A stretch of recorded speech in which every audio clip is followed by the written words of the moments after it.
마태복음 5장 22절입니다.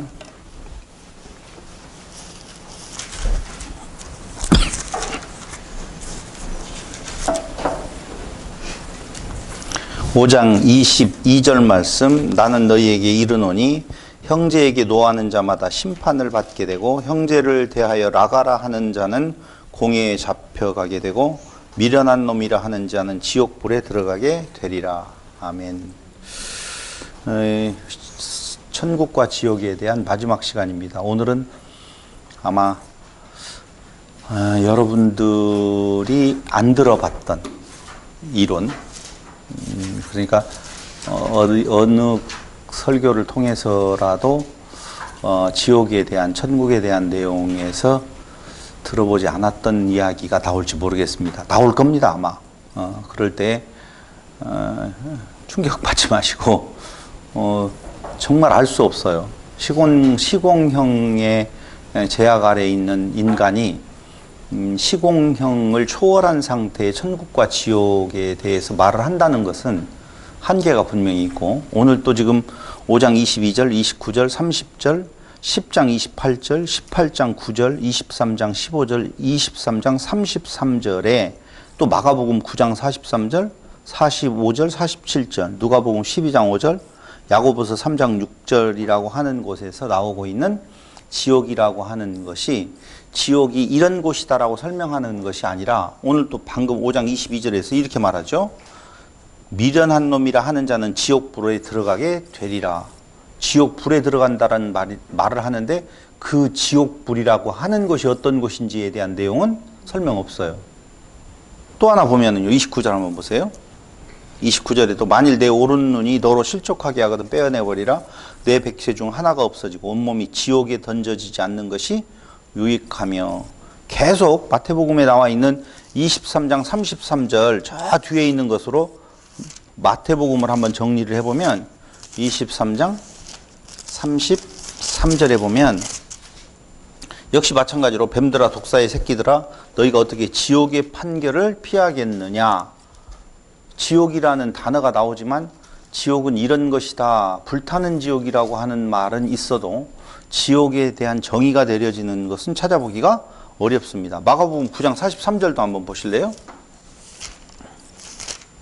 9장 43절에 보면 이렇게 나와 있어요. 만일 내 손이 너를 범죄하게 하거든 찍어버리라. 장애인으로 영생에 들어가는 것이 두 손을 가지고 지옥 곧 꺼지지 않는 불에 들어가는 것보다 나으니라. 그러면 지옥이라는 말 뒤에 따라붙는 내용은 불, 꺼지지 않는 불, 이게 지금 따라붙었단 말입니다. 그렇죠? 그럼 지옥이라고 하는 것은 꺼지지 않는 불이 있다. 그런데 그 꺼지지 않는 불이 어떤 내용인지는 잘 모르겠어요. 그래서 또 한번 찾아보면 마가복음 9장 45절에 보면 그것도 마찬가지예요. 두 발을 가지고 지옥에 던져지는 것보다 나으니라. 지옥에 대한 설명 없어요. 47절 보세요.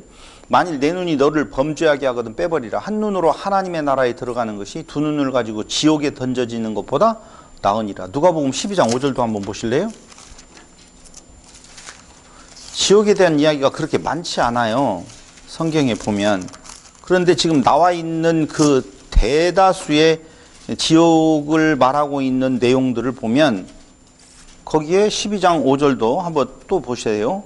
12장 5절. 마땅히 두려워할 자를 내가 너희에게 보이리니 곧 죽인 후에 또한 지옥에 던져넣는 권세 있는 그를 두려워하라. 내가 참으로 너희에게 이르노니 그를 두려워. 지옥에 던져넣는 권세라고 하면서 지옥에 설명 없어요. 야고보서 3장 6절. 저 뒤에 있죠. 누가 얼른 찾았으면 읽어도 돼요. 야고보서 3장 6절 제가 읽겠습니다. 혀는 곧 불이요 불의의 세계라. 혀는 우리 지체 중에서 온몸을 더럽히고 삶의 수레바퀴를 불사르나니 그 사르는 것이 지옥불에서 나느니라. 지옥하면 현재 읽어본 구절 중에서는 전부 불하고 연결되어져 있는 것을 알 수가 있어요. 그래서 그 지옥이라고 표현되어져 있는, 쓰여 있는 단어를 살펴보니까 헬라어로 게헨나라는 단어거든요. 그럼 이 게헨나가 도대체 어떤 곳인가 보니까 예루살렘 서남쪽 외곽에 쌓인 연기가 피어오르는 쓰레기 더미를 가리키는 이름이에요. 그러니까 예루살렘 그 근방에 있는 어떤 지역 이름을 게헨나라고 하거든요. 그러니까 방금 읽었던 마태복음, 마가복음, 누가복음, 야고보서에 읽었던 그 단어들은 전부 다 게헨나라고 하는 단어를 쓰고 있다고요. 그럼 게헨나는 세상에 없는 어떤 곳이 아니라 세상 속에 있는 한 지역을 지금 가리키는 단어인데, 그게 예루살렘 서남쪽에 위치한 연기가 피어오른 쓰레기 더미. 두 번째로는요, 흰놈 아들 골짜기라는 뜻의 지명인데요, 이스라엘 왕들이 몰렉에게 자녀를 불태워 바치는 인신제사가 시행되어졌던 곳이고요, 예레미야는 이곳을 하나님께 저주받은 살육의 골짜기로 선포하여 시체를 버리는 곳으로 묘사하고 있어요. 또한 이 게헨나는 더럽고 부정한 곳, 시체가 던져지는 곳, 불타는 쓰레기장의 이미지와 연결되어져 있고, 유대 묵시문학과 신약시대를 거치면서 심판과 형벌이 이루어지는 곳, 완전한 멸망의 상징으로 이해되기 시작했어요. 그러니까 이때 그러한 의미를 담고 지옥을 표기할 때 가장 상징으로 표현될 수 있는 것이 흰놈의 골짜기 게헨나라고 하는 단어거든요. 그러니까 성경의 기자들이 게헨나라고 하는 단어를 빌려 쓰는 것은 두 가지 의미가 있겠죠. 하나는 지옥이라고 하는 개념은 있는데 어떻게 설명할 수가 없어서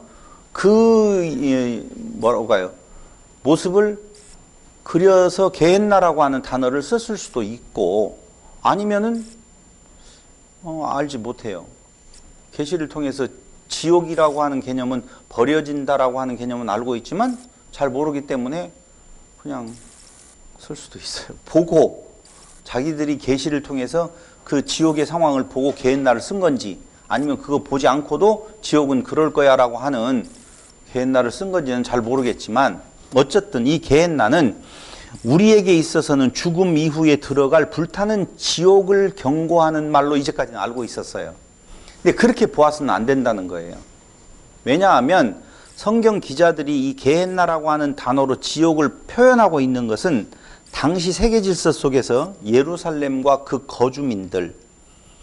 거주민들에게 덮칠지 모를 재앙을 경고하는 말로 읽어야만이 돼요. 그러니까 지옥과 같은 상황에 대한 내용, 그들에게 덮칠지 모르는 어떤 상황에 대한, 지금 이스라엘과 싸우고 있는 이란, 그 중동의 상황이 바로 지금 게헨나와 같은 상황이에요. 한마디로 말을 하면. 그러니까 너희에게 하나님을 배반하고 떠나 있는 자에게 임할 수 있는 내용이 이런 상황이다라고 하는 내용을 말하려고 하는 것이지, 죽고 난 뒤에 갈 곳, 어느 곳으로 표현하는 것이 아니라는 거예요. 서로 좀 통용이 됐으면 좋겠어요. 임 집사님, 그렇죠? 너무 깊이 생각하지 마시고 그냥 가볍게 오늘 들으셔도 돼요. 두 번째, 지옥이라고 하는 이 단어가 쓰여진 헬라어 단어 중에 또 하나의 단어가 있는데, 그게 타르타로라고 하는 단어예요. 딱 한 번 베드로 후서 2장 4절에 쓰여 있는데요, 이 타르타로라고 하는 이 단어는 타르타로스에서 유래한 것인데, 타르타로스, 정말 타르타로스가 동사예요. 그 동사에서 유래된 타르타로라고 하는 지옥이라고 하는 명사가 있다고요. 근데 이 타르타로스는요, 포로로 잡아두다, 타르타로스의 포로로 잡아두다, 음울하고 어두운 지역의 이름을 말하는데, 헬라인들은 이곳을 악한 사자들에 거쳐 그곳에서 그들은 자신들의 악행에 대한 형벌을 당한다고 생각했다는 거예요. 그러니까 이런 단어들을 차용해서 쓰는 이유는 그 지옥이라고 하는 이미지를 연상시키는 것이지, 실제적인 어떤 지옥을 그들이 보고 그 지옥을 표현한 단어가 아니라고요. 내용은. 그러니까 지옥은 이럴 것이다라고 하는 개념을 단어를 통하여서 표현하고 있는데, 첫 번째가 게헨나, 두 번째가 타르타로라고 하는 건데, 타르타로는 딱 한 번 여기에서만 쓰여요. 베드로 후서에서만. 그 다음에 또 하나 쓰이는 단어가 있는데요, 그 단어가 여러분들이 잘 알고 있는 뭐예요? 하데스라고 하는 단어거든요. 들어봤죠, 권사님? 그렇죠. 들어봤을 거예요. 하데스. 근데 이 하데스는 어떤 곳이냐면 누가복음 16장 23절에 나와 있는데 죽은 자들이 잠시 머무는 곳, 음부, 중간 상태, 저승 이렇게 표현하는 것을 볼 수가 있어요. 그럼 방금 이야기했던 지옥이라고 하는 헬라어 단어의 첫 번째는 게헨나, 그 다음에 두 번째는 타르타로, 세 번째는 하데스라고 하는 부분이거든요. 한번 보세요. 사도행전 2장 27절. 사도행전 2장 27절.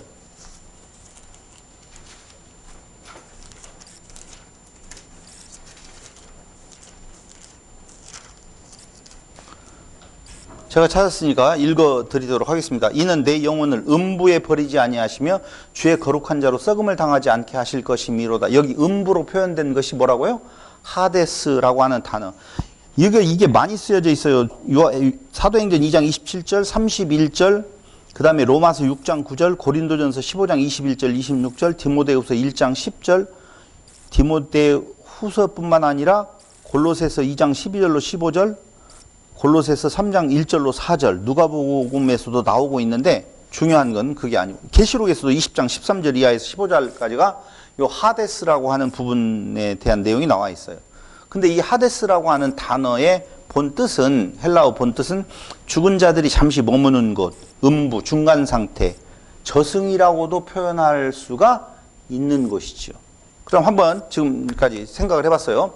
세 가지의 단어로 말하고 있는 지옥이라고 하는 개념 살펴봤는데 요 단어들하고 꼭 연결되어져서 나오는, 꼭이 아니라 연결되어져서 나왔다 하면은 무슨 단어가 붙느냐면 불못이에요.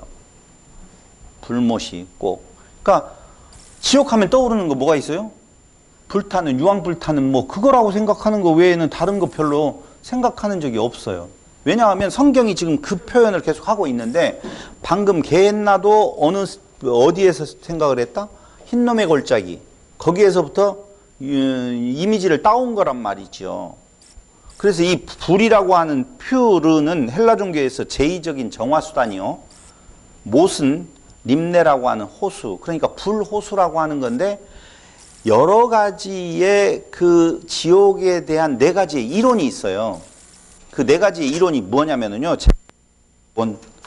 먼저 말씀을 드릴게요. 첫 번째, 전통적 영원 형벌설.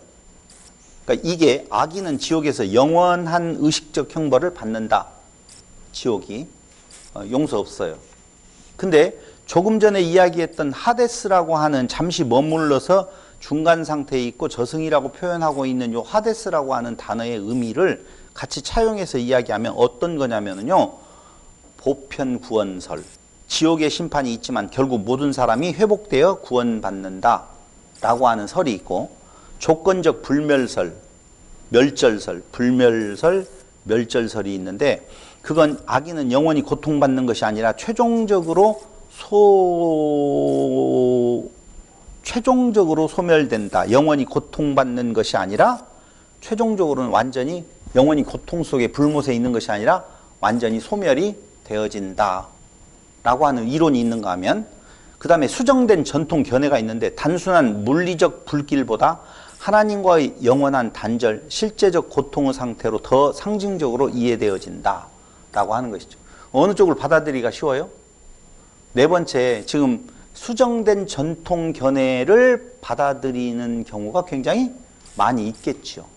제가 지금 무슨 이야기를 하려고 하냐면 하데스를 이야기하면서 죽은 자들이 잠시 머무는 곳이라고 하는 뜻이 있다고 그랬어요. 그럼 기독교의 전통 교리 안에는 이 죽은 자들이 잠시 머물러서 가는 림보나 그리고 연옥이라고 하는 개념이 우리 전통 기독교는 안 받아들여요. 근데 천주교는 림보, 연옥을 받아들여요. 림보와 연옥의 차이는 뭔지 아시죠? 아, 몰랐어요? 림보는 어린아이들, 자기의 지적 능력이 아직 완성되지 않았었을 때, 아니면은 엄마 뱃속에서 죽은 아이들, 그네들이 가 있는 곳이고, 연옥은 다 커가지고 자기의 잘못을 저지르는 어떤 상태에서 중간 상태에 있는 거예요. 그래서 림보와 연옥이라고 하는 교리를 만들어서 사람들의 열심을 내게 만드는, 그 후손들에게까지도 열심을 내게 만드는 이러한 곳은 없어요. 그런데 오늘 제가 조금 다른 이야기를 말씀을 드린다라고 했던 것이 뭐냐면은요.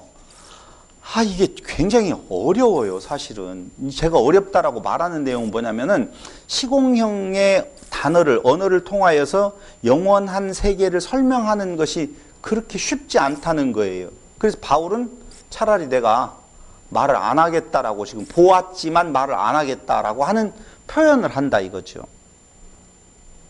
갑자기 왜 이야기를 했냐면요. 지금 중간에 지금 머무르는 하데스라고 하는 개념이 과연 성경에는 있느냐? 완전히 없느냐라고 하는 것이죠. 자, 거기까지 말씀을 드렸다라고 보면 두 번째. 갑자기 전도서를 한번 여러분들하고 같이 살펴보려고 그래요. 갑자기 한번 전도서를. 자, 지금 지옥이라고 하는 곳이 어떤 곳인지 잘 모르겠어요. 지옥을 하면 떠오르는 것은 불못 외에는 없는 것 같더라. 그런데 전도서에서 한번 보자고요. 1장 1절로 18절. 다 못 읽어요. 우리들이 잘 알고 있는 부분이니까 의미만 설명하도록 하겠습니다. 다윗의 아들 예루살렘 왕 전도자의 말씀이라. 전도자가 이르되 헛되고 헛되며 헛되고 헛되니 모든 것이 헛되도다. 해 아래서 수고하는 모든 수고가 사람에게 무엇이 유익한가? 한 세대는 가고 한 세대는 오직 오되 이 땅은 영원히 있도다 라고 하면서 헛된 것을 이야기를 하고 있어요. 2장 1절로 11절 한번 보세요. 나는 내 마음에 이르기를 자 내가 시험 삼아 너를 즐겁게 하리니 너는 낙을 누리라 하였으나 보라 이것도 헛되도다. 웃음에 관하여 무엇 여러 가지를 다 궁구해 봤는데 인생은 헛된 것이더라. 헛된 인생을 말을 하고 있어요. 4장 2절. 그러므로 나는 아직 살아있는 산자들보다 죽은 지 오랜 자들을 더 복되다 하였으며 죽은 지 오랜 자들이 더 복되고 이 둘보다도 아직 출생하지 아니하여 해 아래에서 행하는 악한 일을 보지 못한 자가 더 복되다 하였노라. 내가 또 본즉 사람이 모든 수고와 모든 재주로 말미암아 이웃에게 시기를 받으니 이것도 헛되어 바람을 잡는 것이로다. 그러니까 사는 것 이전에 죽은 것보다 못하고 이전에 죽는 것보다도 무엇이 더 낫다고 하면 태어나지 않는 것, 태에서 그냥 죽어버리는 것이 더 낫다라고 이야기를 하고 있어요. 제가 유튜브를 보다가 신천지에 관한 유튜브를 보다가 한 어머니의 절규를 들었는데 그 딸이 신천지에 들어갔어요. 들어갔는데 딸의 자식이 있어요. 자식이 있는데 자식이 엄마를 찾아요. 근데 뭐 동화책을 읽어주다가 엄마라는 단어만 나오면 그 아이의 표정이 그래서 엄마라는 단어가 나오는 동화책은 전부 다 또 한쪽으로 모아놓고 엄마라고 나오는 단어가 없는 동화책만 읽어주고 그랬었는데 그 딸하고 통화하는 내용을 들어보니까 결론은 내용은 뭐냐면요. 성령 회방죄는 용서가 없으니 엄마가 지금 신천지 이만희 총회장에 대해서 이렇게 부정적인 이야기를 하면 성령 회방죄에 해당되니까 그건 용서함이 없다는 거예요. 그러니까 차라리 더 심각해지기 전에 엄마 빨리 자살해. 이렇게 말을 해요. 그 유튜브에 PD수첩에서 나온 내용을 보니까. 그걸 보고도 정말 깜짝 놀랐어요. 그러니까 그 여자의 입장에서 보면 지금 사는 게 지옥이나 마찬가지다라고 보는 거예요. 이만희 총회장을 인정하지 아니하고 살아가는 것은 더욱더 그 삶의 마지막이 지옥 아랫목에 간다고 생각을 하겠죠. 그러니까 그것이 심화되기 전에 차라리 엄마가 자살하는 것이 낫다. 딸이 그러더라니까. 야, 이게 뭐 보통 문제가 아니죠. 차라리 천국 지옥 안 가더라도 부모 자식 간에 이러지는 않았으면 좋겠다라고 생각하는데, 자, 각설하고 이 이야기예요. 헛된 인생이라고 그러면서 사는 게 지옥이다라고, 태어나지 않는 것이 복이다라고 이야기를 해요. 근데 6장 1절로 6절을 보세요. 내가 해 아래에서 한 가지 불행한 일이 있는 것을 보았나니 이는 사람의 마음을 무겁게 하는 것이라. 어떤 사람은 그의 영혼이 바라는 모든 소원에 부족함이 없어 온기를 하나님께 받았으나 하나님께서 그가 그것을 누리도록 허락하지 아니하셨으므로 다른 사람이 누리나니 이것도 헛되이 악한 병이로다. 사람이 비록 100명의 자녀를 낳고 또 장수하여 사는 날이 많을지라도 그의 영혼은 그러한 행복으로 만족하지 못하고 또 그가 안장되지 못하면 나는 이르기를 낙태된 자가 그보다 낫다 하나니 낙태된 자는 헛되이 왔다가 어두운 중에 가매 그의 이름이 어둠에 덮이니 햇빛도 보지 못하고 또 그것을 알지도 못하나 이가 그보다 더 평안함이라. 그가 비록 천년의 갑절을 산다 할지라도 행복을 보지 못하면 마침내 다 한 곳으로 돌아가는 것뿐이 아니냐. 결국은 사는 것보다는 낙태된 자가 더 낫다라고 말을 하고 있어요. 자, 우리는 지옥을 생각을 할 때 대부분의 우리 머릿속에 있는 지옥의 개념은 어디에서 다 들어와 있냐면요. 단테의 신곡 지옥편에 대한 내용이 우리네들의 머릿속에 들어있는 지옥에 관한 내용이에요. 끝이 없는 영원한 고통이라고 하는 개념으로 단테의 신곡 중에 지옥편은 이야기를 하고 있다는 것입니다. 왜 그걸 단테는 그렇게 표현해 놨는지는 나는 그건 오늘 이야기하고 싶은 생각이 없어요. 그러니까 봐봐요. 성도가 지향하는 목표가 어디에 있느냐 이거죠. 우리 성도잖아요. 우리는 냉정하게 자기가 지금 어느 길을 가고 있는지, 왜 우리는 모여서 성경을 공부하고 있는지에 대한 생각을 한번 정리해 볼 필요는 있어요. 물어볼게요. 여러분들이 지향하는 목표점은 어디예요? 굉장히 헷갈려요. 한번 보세요. 죽을 때 죽어서 천국 가는 것이 주된 목표 맞아요? 틀려요? 맞아요. 네. 보고 이야기해요. 괜찮아요. 죽을 때 죽어서 천국 가는 것이 주된 목표라고 한다면 우리는 맞다라고 이야기하는데 저는 그걸 맞다라고 말하고 싶은 생각이 없어요. 아니, 틀렸다는 말이 아니에요. 그건 삼각형 정도로 보고 싶어요.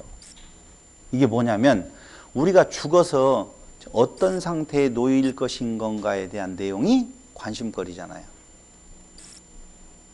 관심 없어요? 자, 우리가 죽으면 흔히 말하는 무식의 상태로 있다. 아니에요? 그냥 여러분들하고 대화를 해봐야 돼요. 왜냐하면 그냥 넘어가면 제가 말하는 대로 따라오다가 그냥 다 잊혀질 수도 있거든요. 다시 한번 이야기할게요. 우리가 육체가 죽었어요. 그런데 죽으면 무식의 상태로 있어요. 맞아요? 그럼 어떤 상태로 있을까요? 이게 오늘 좀 심각하게 생각해 봐야 될 문제예요. 근데 보세요. 바울은 무엇라고 이야기하냐면요. 나는 떠나, 그러니까 죽어서 떠나 주의 곁에 가 있는 것이 훨씬 더 좋다라고 이야기를 해요. 근데 우리가 죽은 즉 영면의 상태에 들어서 아무런 의식이 없는 상태로 지낸다라고 보면 그 상태를 바울은 더 좋다고 말할까? 그건 아니겠죠? 그건 분명히 아닐 것 같아요.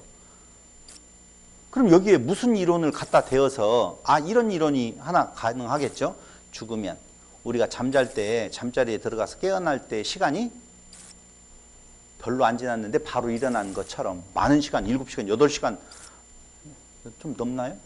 9시간 정도 흘러갔는데 그 시간 9시간이나 자요? 잘 잤어요. 8시간만 자세요. 그 시간이 흘러갔는데도 우리는 잠시 눈 붙였다가 일어난 것 같단 말이죠. 그렇기 때문에 그 시간은 우리에게 있어서는 의식하지 못하는 상황에서 흘러가 버리고 바로 깨어서 천국으로 가는 것이니까 바울은 그것을 더 좋다라고 말할 수 있다. 이런 이론 외에 다른 이론을 댈 수가 있을까요? 아니요. 그럼 제가 더 다시 이야기할게요.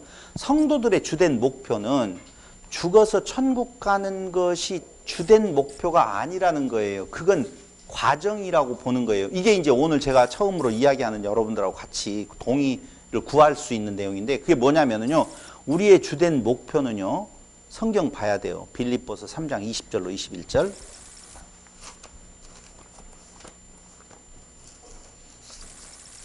(3장) 20절로 21절. 그러나 우리의 시민권은 잘 보셔야 됩니다. 하늘에 있는지라 거기로부터는 어디로부터? 하늘로부터. 오케이, 좋아요. 거기로부터 구원하는 자 곧 주 예수 그리스도를 기다리노니. 그러니까 땅이 있고 이 땅 위에 있어서 우리가 죽었어요. 그럼 어디예요? 하늘에 있어요. 하늘로부터 누군가를 기다린대요. 누구를 기다리냐면은 여기에 주 예수 그리스도를 기다린대요.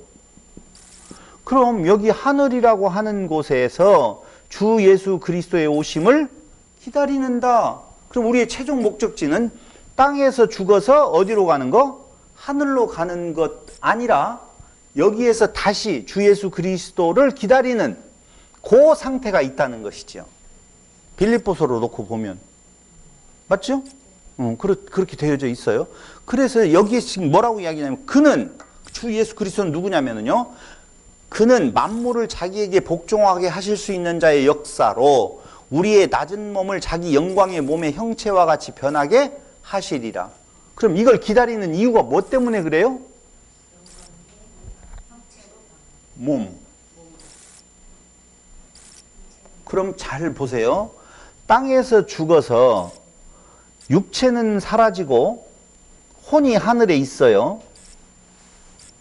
이 내용으로 보면.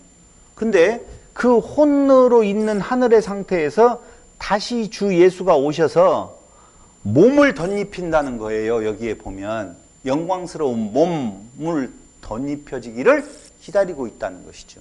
그러니까 방금 이야기했던 서집사님이 이야기했던 내용은 여기 죽어서 어떻게 되는 거? 아까 이야기한 천국 가는 것이 최종적인 목표가 아니라 최종적인 목표는 이건 중간 목표고 최종적인 목표는 무엇까지 있다? 몸의 부활이라고 하는 새로운 몸의 부활. 다시 이야기하면 살아있는 혼과 새로운 몸에 같이 되어짐. 이 상태가 우리의 하나님께서 창조하시는 최종적인 목표점이다라고 봐야 된다는 것이죠. 안 들어봤죠? 네. 그래서 제가 위험하다 약간은 안 했던 이야기를 하면 위험할 수가 있어요. 그래서 다시 한번 이야기할게요. 주된 목표는 몸으로 부활하여 예수 그리스도의 영광스러운 모습으로 변화되는 것이라고 빌립보서 3장 20절로 21절에서 말을 하는데 부활이라고 하는 것은 보세요. 부활은 이렇게 정의 좀 내려볼까 해요. 부활은 첫 번째는 생명의 부활, 영생명의 부활이 먼저요. 플러스 뭐가 있어요? 몸의 부활. 부활이 합쳐져야만이 온전한 부활이라고 말할 수가 있다. 그럼 이 생명의 부활은 언제 이루어지느냐? 권사님, 이번 차례예요. 생명의 부활은 언제 이루어져요? 이때라고 말하면 안 되죠. 너희는 새로운 피조물이라고 해서 이 땅에 있었을 때 생명의 부활이 있어요. 그래서 그 부활 상태에서 몸이 떨어져 나가고 시공의 제약을 받는 몸이 떨어져 나가고 혼이 결국은 천국에 가요. 이것을 성경에서는 뭐라고 말하냐면 아브라함 곁이라고도 말하고 낙원이라고도 말하고 여러 가지 형태의 단어들을 써서 표현을 하고 있단 말입니다. 근데 그곳에서 무엇을 최종적으로 기다리느냐라고 하면은 몸의 부활. 그러니까 여기 죽었던 이 몸의 부활이 아니라는 거예요. 그래서 제가 이 땅에서 천국이 이루어진다라고 말하는 자들은 사기다라고 말을 하는 이유가 여기에 있는 거예요. 그 몸이 아니라 새로운 몸, 하나님의 몸, 하나님 됨의 완성으로서의 몸을 이룰 때가 있다는 거예요. 그게 최종적인 창조의 완성이라고 볼 수가 있는 것이죠. 그래서 이 부활은 하나님 나라의 시작이요. 어디 땅에서 있는 것? 땅에서 이루어지는 부활. 우리는 부활했어요. 부활할 거예요.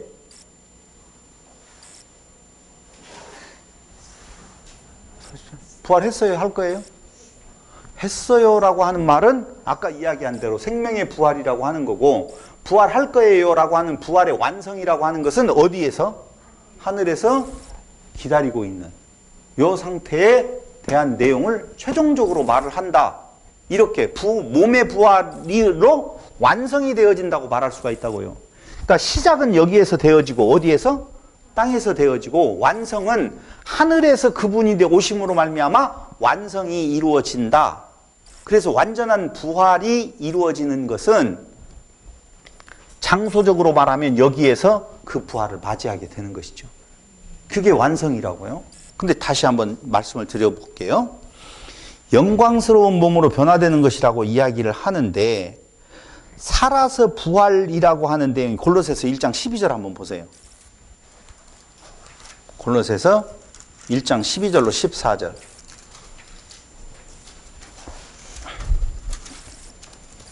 우리로 하여금 빛 가운데서 성도의 기업의 부분을 얻기에 합당하게 하신 아버지께 감사하게 하시기를 원하노라. 그가 우리를 흑암의 권세에서 건져내사 그의 사랑의 아들의 나라로 옮기셨으니, 흑암의 권세에서 건져내신 것은 어디에서 건져냈느냐 하면은 이 땅에서 건져내사 하나님의 그의 사랑의 아들의 나라로 옮기셨다. 어디에서? 이 땅 위에서. 그래서 그걸 뭐라고 말한다? 생명의 부활이라고 말을 한다. 이렇게 지금 정리를 해드리면서 그 아들 안에서 우리가 속량 곧 죄사함을 얻었도다. 죄는 인간인 것이 죄라고 그랬잖아요. 그럼 죄사함을 얻었다는 말은 하나님의 씨가 심겨졌다, 뿌려졌다 그 말이에요. 그래서 다만 죄사함만으로 십자가 죽음으로 끝난다라고 우리의 믿음 헛것이라고 말하는 것은 죄사함이 되어서 씨가 뿌려졌어도 완성으로 가지 아니하면 실패죠. 그게 우리가 소망하는 것이 아니라니까요. 그러니까 우리의 소망은 어디에 있느냐면은 부활에 있는데, 그 부활이라고 하는 것이 이미 여기에서 부활이 되어졌는데, 땅에서 부활이 되어졌는데 다른 무슨 부활이 있느냐? 있다고요. 그 부활의 완전한 몸체가 바로 그 천국에서 그리스도를 기다리는 거예요. 이런 의문이 생길 수 있어요. 아니 지금도 그리스도와 함께하고 그럼 천국에서는 그리스도가 없다는 말이냐? 없어요? 여기만 그런 거 아니라고요. 그러니까 시간적인 언어로 지금 표현하고 있으니 여기 따로 여기 따로 여기 따로지만 이게 하나님의 역사 속에서는 영원한 역사를 이루어 가시는데 지금 시간 속에 우리가 있어서 그 원어로 표현하고 있는 내용으로 보면 방금 그 나라 흑암의 권세에서 건져내사 그의 사랑의 아들의 나라로 옮겨졌어. 옮겨져서 그 다음 단계로 가는 것이 육체를 벗어버리고 시간의 제약을 받는 육체를 벗어버리고 이제 혼이 자유롭게 아브라함 곁 낙원이라고 하는 곳, 오늘 내가 나와 함께 어디에? 낙원에 가 있으리라고 하는 것은 오늘이라고 하는 말을 하거든요. 그 낙원은 완성으로서의 곳이 아니라고요. 그럼 어디냐? 완성으로서는 몸을 입는 상태예요. 완전한 부활체를 입는 것. 그러니까 그때가 그 완성인데, 그럼 이렇게 생각할 수 있잖아요. 천주교가 말하고 있는 것처럼 연옥 맞잖아요. 중간 상태가 있다는 거네. 연옥하고 차이점은 어디가 있을까요? 지금 말하고 있는, 성경에서 말하고 있는 그 중간 상태라고 하는 내용은 뭘 말해요? 그럼 하데스라고 하는 중간 상태에서 기다리는 자는 부활이 있어요, 없어요? 있어요. 심판 부활이 있다니까요. 사망 부활이. 그러니까 똑같아요. 천국에서 기다리느냐 지옥에서 기다리고 있느냐, 그 과정, 우리가 기다린다라고 말을 할 때는 무슨 생각이 들어가냐면요, 시간 언어로 생각을 하니까 어떤 기간을 지금 두고 이야기하는 것이지만 난 잘 모르겠어요. 그건 저는 시간과 공간과 형상을 초월한 어떤 세계에 대한 내용을 말을 할 때 지금 하늘의 이야기를 하고 있다고요. 그러니까 그 기간을 생각하지 말고 얼마나 기다리느냐. 그럼 시간적인 언어로 보면 아브라함은 몇 년 기다리고 있는 거예요, 지금? 언제 죽는지를 몰라가지고 모르겠어요? 그런 정도 되나요? 아브라함이 그런가요? 그럼 봐봐요. 모세가 그런 거예요? 아닌가? 지금부터 3,500년이죠. 그렇죠? 괜찮아요. 뭐 누가 뭐 문제가 있어요. 그럼 바울은 몇 년 기다리고 있는 거예요? 2000년 정도는 기다리고 있겠죠. 봐봐요. 그런 내용들에 대한 것을 시간적인 개념으로 생각하지는 말아달라. 그러나 성경이 말하고 있는 내용대로만 따라가서 본다라고 보면 지금 우리는 흑암의 권세에서 사랑의 아들의 나라로 옮겨진 요때에 육체가 당연히 떨어져 나가야만이 새로운 몸을 받을 수 있는 내용이 되어지기 때문에 그 중간 상태는 그 교체의 과정을 겪는 곳이다 라고 하는 곳이에요. 그래서 성경에서 말하고 있는 거의 낙원이라고 하는 내용, 여기는 최종 완성으로서의 곳이 아니다라고 볼 수 있다라고 하는 거예요. 여기에서 제가 창세기를 이번에 공부하자라고 하는 전주팀의 이야기를 들으면서 지금 연구하고 있는 내용이 뭐냐면은 하나님이 태초에 천지를 창조하시니라고 그러잖아요. 그럼 천지를 창조하시기 전에 하나님은 존재해요, 안 해요? 해요. 그럼 천지가 있어요. 이것이 없을 때, 창조하지 않았었을 때 하나님은 존재해요. 그럼 우리의 창조의 완성은 천지에 머무를까요? 그 넘어서의 어떤 부분일까요? 거기까지 생각이 들어간다는 것이죠. 그러니까 천지를 지으신다라고 이야기했었을 때 그 천의 그 형태를 어디로 본다? 하늘로 본다 라고 하는 내용. 거기에서 완성으로서의 하나님이 나의 지체, 나의 아들이라고 하는 내용은 그런 모든 것들에 대한 피조세계에 대한 내용을 벗어난 거기가 최종적인 우리의 목적지, 목표점이라고 말할 수 있다는 것이죠. 잠깐만. 예. 생명의 부활에서는 몸의 부활이 이루어지잖아요, 당연히. 아니요. 네. 생명의 부활에서는 생명의 부활이 끝나고 하늘로 갔을 부활이 때. 이루어지잖아요. 근데 몸. 사망의 부활일 때는 어떻게 되는 거예요? 그러니까 봐봐요. 그 몸도 벗어요. 네. 사망의 부활도 벗어요. 그리고 혼이 가요. 하늘에 있어서 그 혼은 어두운데 하데스와 어디요? 없네? 네? 몸이 없네? 여기는 몸이라고 볼 수가 없다고요. 몸은 어디에 쓰냐? 이때에 여기로부터 내려온다 이거예요. 그러니까 몸이 하데스에서 사망에 영원한 사망으로 가는 몸의 부활이 있고 영원한 생명. 몸은 있어요? 몸이 있죠, 당연히. 영혼만 있는 것은 아니죠. 아니 성경적인 내용으로 보니까 그렇다는 것이지 내가 그 상태가 무엇이냐고 물어보면 난 대답 못 하겠어요. 전혀 알 수가 없어요. 단지 성경이 지금 그 내용을 말하고 있다는 거예요. 그럼 보세요. 이걸 도표로 한번 정리해 보겠습니다.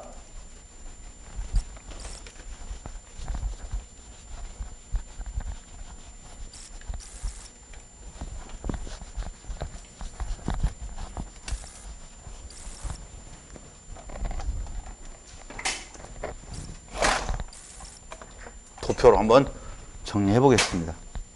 일단 세상이에요.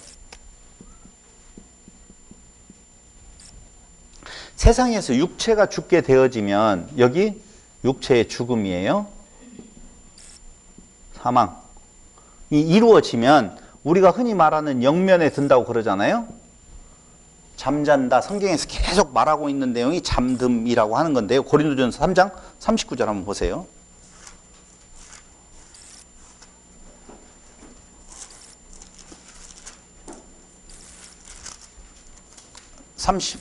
고린도서 3장 제가 39절이라고 그랬어요? 없는데? 7장 39절 죄송해요.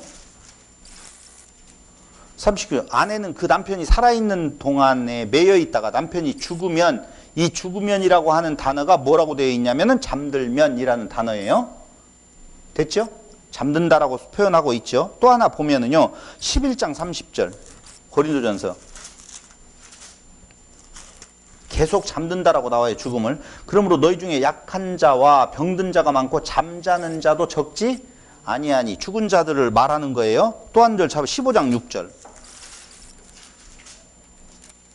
15장 6절에서도 마땅히 그 후에 500여 형제에게 일시에 보이셨나니 그 중에 지금까지 대다수는 살아있고 어떤 사람은 잠들었으며 라고 말을 하죠. 15장 18절 또한 그리스도 안에서 잠자는 자라고 말을 하면서 20절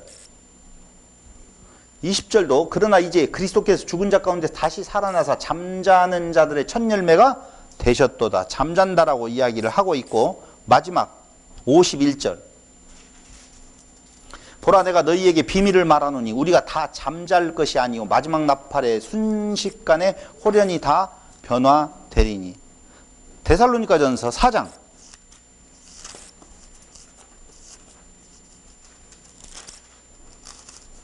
전서 4장 13절로 15절 형제들아 자는 자들에 관하여는 너희가 알지 못함을 우리가 원하지 아니하노니 이는 소망 없는 다른 이와 같이 슬퍼하지 않게 하려 함이라. 우리가 예수께서 죽으셨다가 다시 살아나심을 믿을진데 이와 같이 예수 안에서 자는 자들도 하나님이 그와 함께 데리고 오시리라. 우리가 주의 말씀으로 너희에게 이것을 말하노니 주께서 강림하실 때까지 살아남아 있는 자도 자는 자보다 결코 앞서지 못하리라. 지금 육체의 죽음을 잔다라고 표현하고 있고 이 잠자는 것을 의식이 없는 상태. 봐봐요. 육체의 죽음을 통하여서 잠잔다라고 하는 것으로 표현하고 있는데 이게 우리가 잠잔다라고 할 때 의식이 없다라고 생각을 하잖아요. 그럼 의식이 없는 상태라고 보면 어떤 문제가 생기냐면요. 바울은 이것이 더 좋다고 말하고 있다는 데 모순이 있다는 거죠. 바울이 지금 내가 지금 여기서 떠나 라고 이야기할 때 떠난다는 말은 잠잔다, 잠에 들어간다라고 하는 말인데 그 잠자는 것이 더 좋다고 표현하는 것이 자기의 무의식의 상태로 들어간다라고 생각을 했으면 그걸 더 좋다라고 표현할 수 있겠느냐? 그럴 수 없다라는 거예요. 그래서 성경은 우리의 육체의 죽음을 잠잔다라고 표현을 하고 있지만 그건 잠자는 것이 아니요. 사람의 시간적인 시각으로 개념으로 봤었을 때는 잠자는 것으로 보이지만 잠자는 것이 아니라고 하는 것은 너무 당연하다라는 것이죠. 요한계시록 6장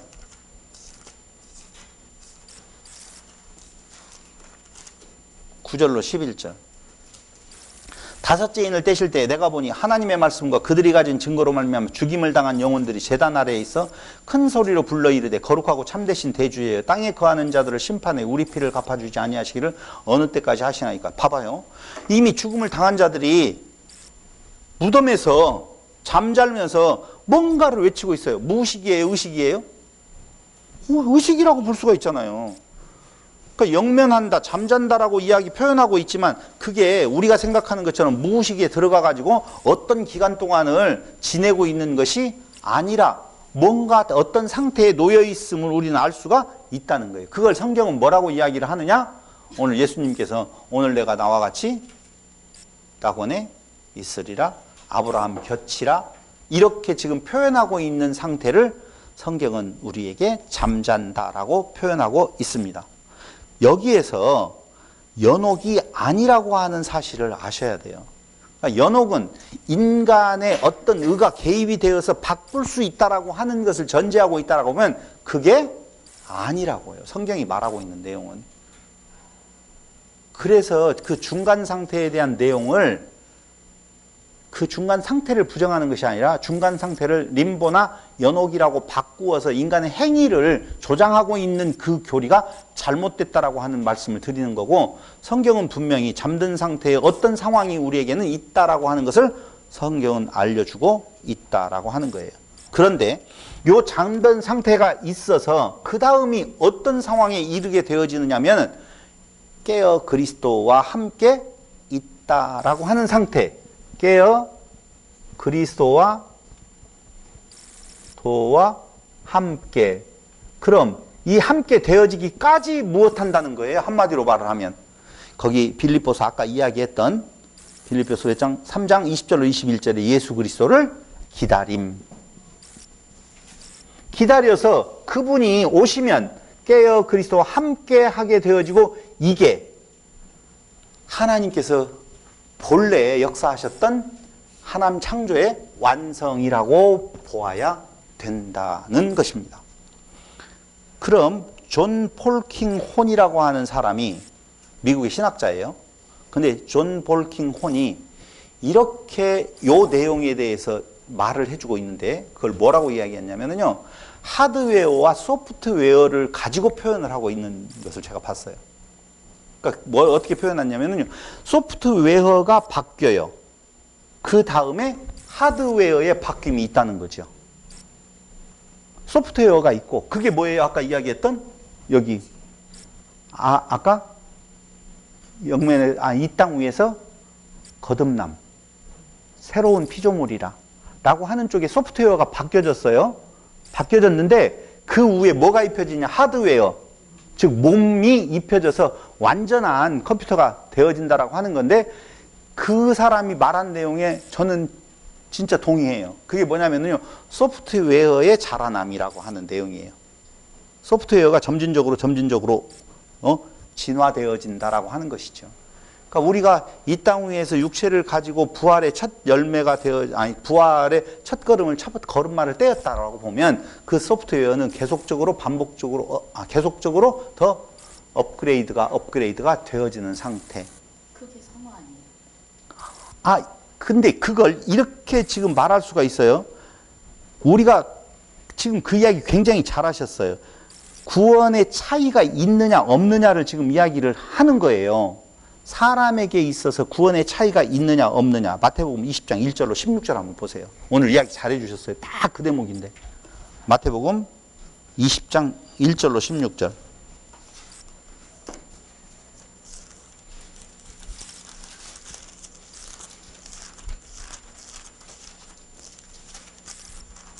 이걸 어떻게 다 읽냐? 천국은 마치 품꾼을 얻어 포도원에 들어가려고 들어보내 이른 아침에 나간 집주인과 같다라고 해서 품꾼에게 싹을 주는데 일찍 온 사람 늦게 온 사람하고 똑같이 주잖아요. 차별이 있다 없다? 없다고 나오죠. 여기에 내용은. 두 번째 보세요. 고린도전서 3장 10절로 15절.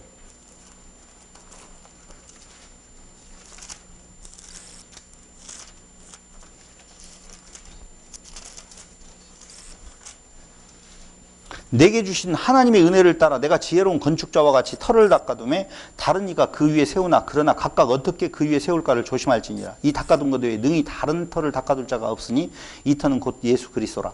만일 누구든지 금이나 은이나 보석이나 나무나 풀이나 집으로 이 터 위에 세우면 각 사람은 공적이 나타날 터인데 그날이 공적을 밝히리니 이는 불로 나타내고 그 불이 각 사람은 공적이 어떠한 것을 시험할 것입니다. 만일 누구든지 그 위에 세운 공적이 그대로 있으면 상을 받고 누구든지 그 공적이 불타면 해를 받으리니 그러나 자신은 구원을 받되 불 가운데서 받은 것 같으리라. 차이가 있어요 없어요? 여기 있잖아요. 또 이걸 어떻게 해석을 해야 되느냐 이거죠. 방금 송 집사님 이야기한 것처럼 그게 성화의 차이가 있는 것이고 앞에서 또 마태복음에서는 차이가 없다. 다 똑같이 나누어 준다라고 표현하고 있다는 거예요. 그러면은 구원의 그 성화의 차이가 있느냐? 있다고 말할 수 있어요. 불만이죠? 이렇게 말하니까. 불만 있어요? 있다고 좀 말해봐요. 있어요? 있네요. 그러면 차이가 없어요. 불만이 있네요. 당연히. 불만이 있고 불만만 있네요. 그래서 그들의 삶은 존중해요. 다시 이야기해서 고린도 전서에서 말하고 있는 어떤 소재로 지어졌느냐에 대한 내용이 굉장히 중요해요. 그들이 그 삶을 영위해 간다는 것 존중해요. 그러나 그것을 위한 노력은 그릇된 거예요. 그러니까 그건 하나님 안에 절대 주권적인 내용이지 인간이 그 차이를 두고 뭔가 내가 더 높은 자리에 올라가기 위하여서 그걸 위해서 열심히 노력해야 된다라고 하는 것은 그릇된 잘못된 것이다라고 말할 수가 있다고요. 그렇게 표현할 수밖에 없어요. 어떻게 그릇된 것이고 이렇게 설명할 수가 없어요. 왜냐하면 성경이 두 가지의 상황에 대해서 동시에 이야기를 하고 있어요. 하나는 똑같이 나누어 준다는 거고 한쪽에서는 탈 것과 타지 않는 검게 그을린 채로 그 앞에 나타난다는 것이고 하나는 깔끔하게 타지 않는 쪽으로 나타난다는 거예요. 아니 금이 불 속에 들어가면 그 상태 그대로 있어요. 변해요? 네. 뭐가 안 변해요? 녹아서. 그러니까 그 생각을 알았어요. 덤비지는 마세요. 그러니까 그런 것들을 가지고 여러 가지 설명을 다 하는데 문제는 어디가 있느냐? 차이가 있다라고 말을 하고 강조하고 그것을 조장하는 것은 영혼을 종으로 만들려고 하는 나쁜 지도자들의 시도라고 볼 수가 있다는 거예요. 은혜가 들어와서 그 은혜에 대한 내용이 감동으로 내게 넘쳐나는 어떤 행동이 있다라고 하는 내용이지 내가 그걸 억지로 그게 두려워서 아니면 더 나은 구원을 얻기 위해서 너는 금 구원 받을 거야, 집 구원 받을 거야, 나무 구원 받을 거야 라고 조장해서는 아니 된다라고 하는 것이죠. 그것이 하나님의 절대 주권을 인정하는 삶이에요.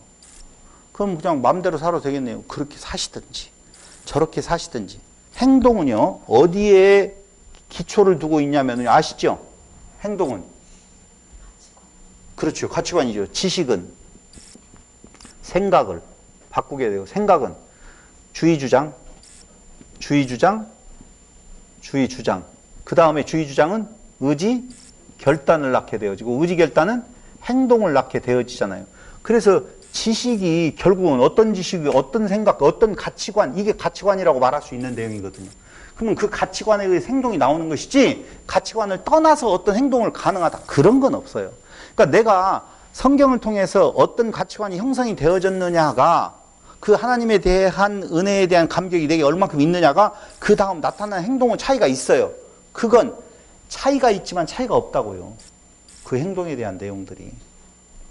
그러니까 나는 내가 그걸 의도해가지고 야 그걸 생각하면서 행동을 한다라고 하는 것 그건 모순이 있다. 문제가 있다.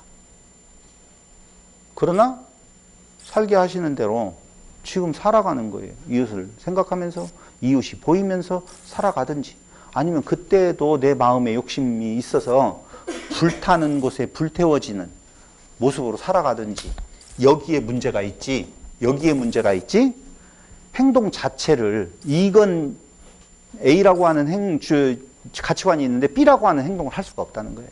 절대적으로. 보편 구원론이라고 하는 것이 있어요. 이게 무슨 말이냐면요. 최후의 구원을 얻지 못할 이들이 있는가? 라고 하는 거거든요. 모든 사람은 다 구원받는다. 맞아요? 틀려요? 여러분 너무 어렵게 생각하지 마세요. 왜 어렵게 생각하냐면요. 성경을 떠나서 내 생각을 자 하나님은 사랑이신데 지옥불에 던져놓고 망치로 때리는 일이 있을까 없을까? 아니야. 없을 거야. 올라오면 망치로 퉁 때린대요. 옛날에 그렇게 이야기 많이 했어요. 이단들이. 그런 하나님은 없다라고 이야기를 해요. 보편 구원론 얻지 못할 이들이 있어요. 어떻게 알아요? 구원은 하나님 됨이잖아요. 하나님 되지 못하는 자가 있어요. 당연히. 그러니까 그걸 제가 조금 이따 도표를 쓸 텐데 한마디로 말을 하면 로마서 5장과 8장은 하나님의 자비의 광대함을 선포하고 있어요. 5장과 8장을 읽어보면 하나님의 자비는 미치지 않는 것이 없다고 말을 해요. 그런데 계시록 21장과 22장은 심판받을 자들을 말하고 있어요. 그래서 22장 8절에 보면 그들을 불못에 던져 넣어지는데 그게 둘째 사망이라고까지 말을 해요. 그럼 저는 성경대로 말을 해야 되잖아요. 그러니까 구원받지 못할 자가 있다고 말할 수밖에 없다니까요. 근데 그걸 떠나서 성경이 그렇게 구원을 둘째 사망이라고 불못에 던져질 자가 있다라고 말을 하는데 나보고 하나님이 사랑이신데 그런데 그럴 수가 있느냐라고 하는데 사랑의 서집사님 맞아요? 그렇죠? 근데 왜 고기를 먹어요?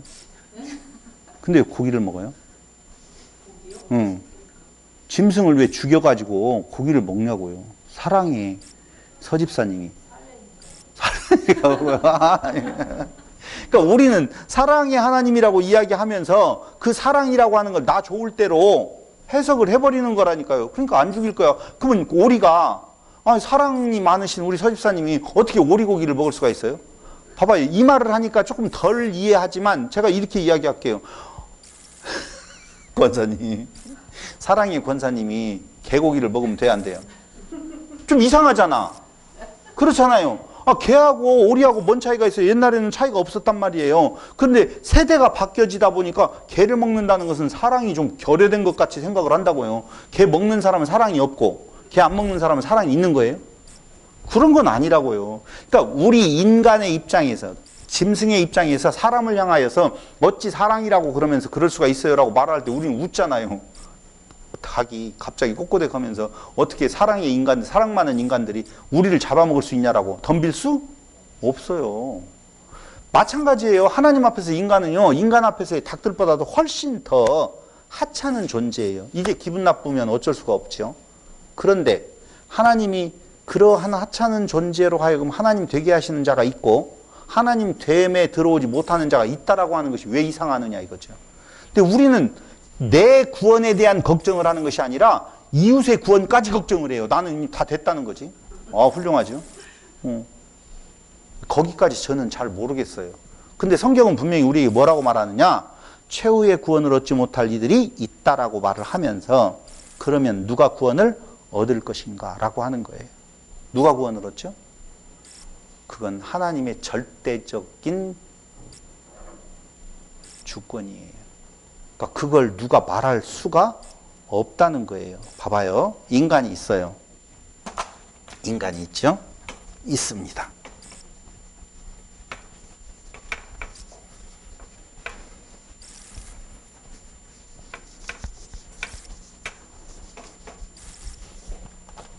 인간. 어떤 인간이냐? 인간을 이야기할 때는 짐승에서 사람 되게 만든 거예요. 그러니까 이거 하나님의 형상으로 지었다고 말을 해요. 인간을.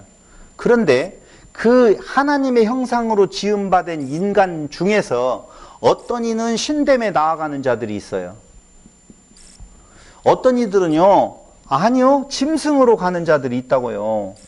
원래 짐승이었던 존재를 인간으로 만들었어요. 하나님의 형상을 따라서 지었단 말이에요. 그 에덴 동산의 인간이겠죠. 근데 그 에덴 동산의 인간 중에서 어떤 자들은 짐승으로 떨어져요. 짐승은 정의가 뭐라고 되어 있냐면요, 김혜경 집사님 뭐라고요? 그렇게 말하고 죽기에 태어난 짐승이라고 표현하고 있어요. 똑같은 이야기예요. 죽기에 태어난 자들이에요. 그런데 그 인간 중에서 신됨의 자리로 옮겨가는 자가 있다는 거예요. 그러면 신됨의 자리가 어디예요? 천국이에요. 여기는요, 지옥이에요. 지옥이 뭐냐? 자꾸자꾸 불타는 거 생각하지 않았으면 좋겠어요? 그냥 그건 그 상태에 대한 내용의 표현인데 어떤 상태인지는 모르겠어요. 아까 이야기했던 대로 우리의 육체가 죽어서 가는 천국에 대한 내용에 하나는 뭐가 있고 낙원이라고 하는 개념이 있고 하나는 하데스라고 하는 개념이 있다고요. 그럼 그 상태가 어떤 상태인지 나는 알 수가 없다고 말할 수가 있어요. 그러나 그 상태는 분명히 성경에 표현하고 있다는 거예요.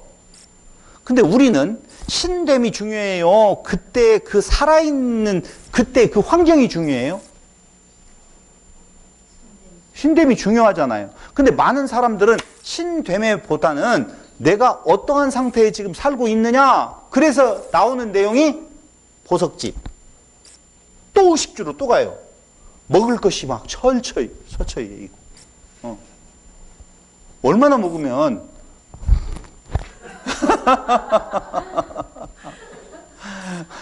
임집사님 보지도 못했어. 지금 내가 무슨 퍼포먼스를 했는지. 얼마나 먹었으면. 그런데도 불구하고 우리는 그것이 좋다라고 생각을 한단 말이에요. 금은보화가 있다는 것이. 금은보화가 왜 중요하냐면요, 가치가 있어서 그래요. 희귀성이거든요. 근데 그게 그렇게 널려져 있는데 무슨 희귀성이 어디가 있겠어요? 그래서 좋은 것이 아니거든요. 그러면 신됨이라고 하는 것의 기쁨은 어디에 있어요? 권사님이 잘 말씀을 해 주실 것 같아요. 신됨의 기쁨은. 지옥에 짐승된 자의 아픔은 어디에 있어요? 그 차이가 있다고요. 여기는 물고 물리는 곳이에요. 신됨은요, 이웃이 있다는 거예요.